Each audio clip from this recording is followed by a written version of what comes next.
I'm a sap. I work these just crazy, crazy hours. I think any successful entrepreneur, and success is, it's just based upon your own business, and it's not about how much money you make, but it's like, hey, it's the way that you're deriving an income. It's how you're living your life. It's how people identify you in business. But in the background, I have all these screens, and I play, sometimes I have Spotify up, and I'm listening to like a Rogan podcast or Gary Vee, or I might listen to an audio book, but sometimes I put on music, but every once in a while I'll pull up YouTube.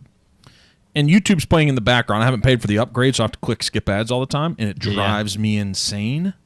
But I'm just like a sap now for some of these America's Got Talent, X Factor, like the Golden Buzzer.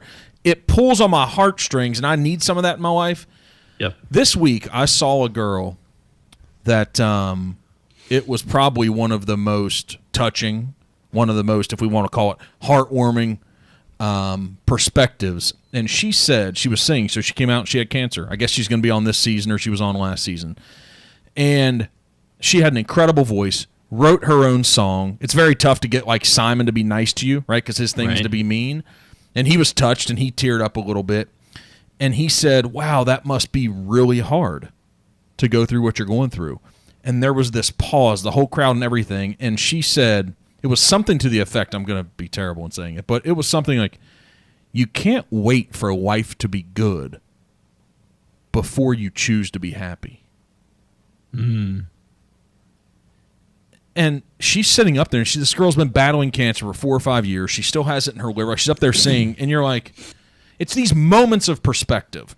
Yes. How in the hell can we adjust or change our mindset? It doesn't have to be exactly like hers, but to have that perspective in our life when things are even great. Like, what do we do to help everyone in our... Because I'm a pretty optimistic guy. I enjoy life. I don't need to make more money. But there's so many people I'm around, I wish I could shoot them with this injection of optimism, injection of belief in themselves, injection of how good we have it in this country. What do we do? Why do you have to be her and going through the life that she has to gain that?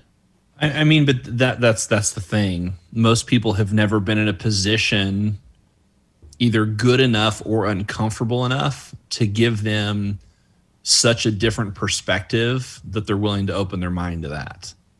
And I won't beat on self-awareness because I think it's a different thing here. But it's the same concept as if from an entrepreneur's perspective, you need to fall in love with the journey. Success is more of a journey than a destination. My wife finally realized after we got married, there wasn't this end thing that I was pursuing, that when I got there, Phil's going to be happy. Phil's happy and does all these things because he enjoys creating these and pursuing the endeavor and this endeavor or business or whatever. The learning and the things that happen through that's what gets me excited.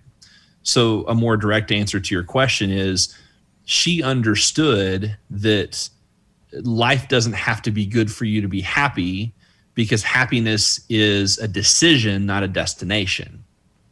And again, it's that journey we take between our ears. So how do we help people do it? We help people realize that whenever you have a success or you have a win, or if you have a pitfall, the bads are never as bad as you think they're going to be, but the goods are never as good as you think they're going to be either.